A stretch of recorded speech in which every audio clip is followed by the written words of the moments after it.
আমাদের হাওড়া শহরের ঐতিহ্যবাহী সালকিয়ার শ্রীরাম ঢ্যাং রোড সংলগ্ন ব্যানার্জি বাগান অশ্বত্থতলার ফলহারিণী মায়ের মণ্ডপ প্রাঙ্গণ থেকে কিছুটা মুহূর্ত আপনাদের জন্য তুলে ধরছি।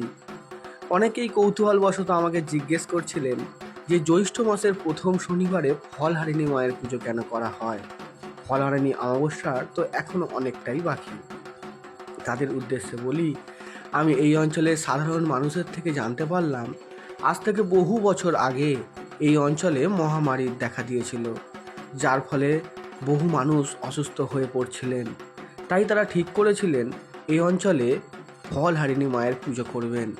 কিন্তু তখনও অমাবস্যার অনেকটাই দেরি ছিল, তাই তারা ঠিক করেছিলেন জ্যৈষ্ঠ মাসের প্রথম শনিবারেই মাকে পুজো করবেন। আর পুজোর পর মায়ের কৃপায় বহু সাধারণ মানুষ, বহু ভক্ত সুস্থ হয়ে গিয়েছিলেন। সেই থেকেই ঠিক করা হয়েছিল যে জ্যৈষ্ঠ মাসের প্রথম শনিবারেই এই অশ্বত্থতলায় মায়ের পুজো করা হবে। সেই 300 বছরের পুরানো প্রথা মেনেই মায়ের পুজো এখনও সাড়ম্বরে পালিত হয়।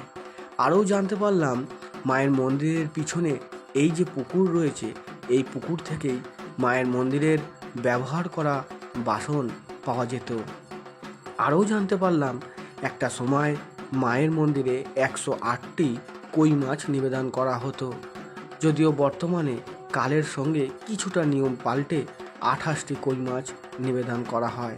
তবে আর বাদবাকি যে রীতি রেওয়াজ বা নিয়ম তা নিষ্ঠার সঙ্গে পালন করা হয়।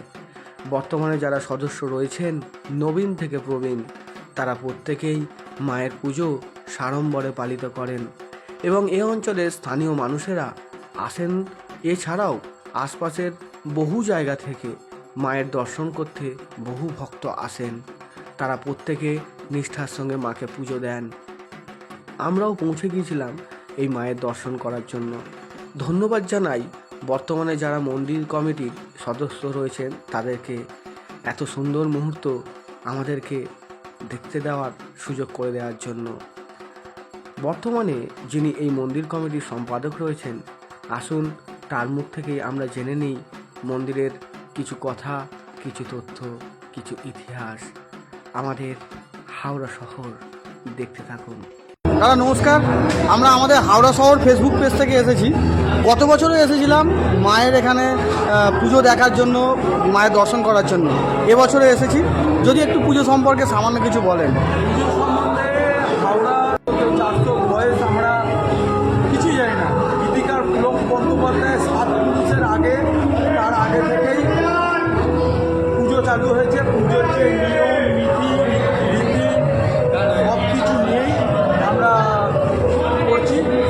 তখন যেভাবে নিয়মে পুজো হতো এখনও সেই নিয়মেই পুজো হয়। নিয়ম কিছু আমরা পাল্টাইনি বা নিয়মের কোনো রকম পরিবর্তন করিনি। খালি একটা জিনিসই আগেও যেরকমভাবে পুকুর থেকে কই মাছ উঠতো, বাসন উঠতো, খালি এইটাকেই বন্ধ হয়েছে। এটা এখনও যাকে বলে কালের যুগে যে পরিবর্তন, সেই কালের যুগে পরিবর্তন হয়েছে। পরিবর্তন হয়ে এখন আমরা মাছটাকে 28টা মাছ আমরা কিনে আনি। 108টা কই পাওয়া যায় না এই সময়, কেন কই মাছ তো স্বাভাবিক বর্ষাকাল ছাড়া ওঠে না, আর এখন বর্ষাকাল নয়, সেই জন্য কই মাছটা ওঠে না। আমরা কই মাছটা 28টা কই মাছ দিয়ে মায়ের পুজো করি। মায়ের সব থেকে যেটা প্রিয় জিনিস কই মাছ, কই মাছ আমরা দিই। আর মায়ের ইচ্ছায়, মায়ের আশীর্বাদে যাকে বলা হয়, আমরা গত কয়েক বছর ধরে আমরা এই মায়ের পুজোর উপলক্ষে আমরা অন্নকূট করছি। গত 3 বছর ধরে করছি। এবছরেও আমরা অন্নকূটের আহ্বান করেছি। আপনাদের মাধ্যমে আমরা সবাইকে অনুরোধ করছি আমাদের অন্নকূটের মন্দিরের অন্নকূটে দেওয়ার জন্য, মায়ের অন্ন গ্রহণ করার জন্য। যেহেতু আজকে পুজো হবে মায়ের, কালকে রাত্রিবেলায় রাত্রি 9টার পর মায়ের বিসর্জন। সারাদিন মা থাকে রবিবার দিনে। সেই রবিবার দিনে যেহেতু বেঁচে থাকে, তার জন্য আমরা আমাদের যে পুজো কমিটি, আমাদের সদস্য সবাই মিলে সিদ্ধান্ত নিয়ে এই অন্নকূট চালু করেছি। গত কয়েক বছর ধরে চলছে, এবছরও আমরা অন্নকূট করছি।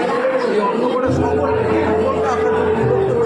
আপনাদের মাধ্যম থেকে হাওড়ার মানুষের কাছে, হাওড়া ছাড়াও যারা আপনাদের ইউটিউবে দেখছেন, আপনাদের চ্যানেলে দেখছেন, সবাইকে আমরা আবেদন জানাচ্ছি আগামীকাল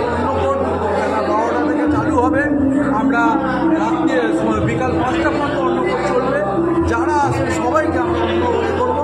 আর সকলের জন্য আমরা হাওড়াবাসী বা আপনাদের চ্যানেলের তরফ থেকে যারা দেখছেন সকলকে মায়ের কাছে কামনা